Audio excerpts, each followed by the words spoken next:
आज विश्व पर्यटन दिवस। ओडिशार जनसाधारण और सारा देश और विश्वर पर्यटन प्रेमी मानकु पवित्र ओडिशा माटीरू शुभेच्छा और अभिनंदन जनाऊँ। ओडिशा हेउची आम देशर बेस्ट केप्ट सिक्रेट।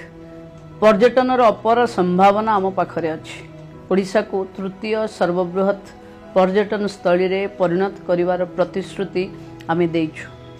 पर्यटन माध्यम रे अर्थव्यवस्थार द्रुत विकास और निजुक्ति एवं रोजगार सृष्टि करिवा आमर प्राथमिकता। आम राज्य संगीत रे आमर पर्यटनर अपार संभावनार चित्र रहिछि।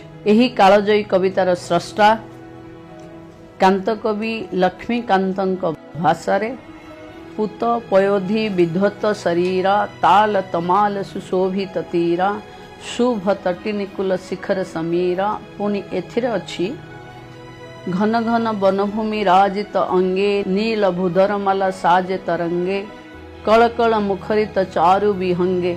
एही संगीत तो आमर पर्यटन संभावनार आईना। आमर बण जंगल पहाड़ पर्वत नदी समुद्र पर्यटनर नुआ संभावना सह नुआ ओडिशार अर्थनीति विकास रे नुआ अध्याय जोड़िबो।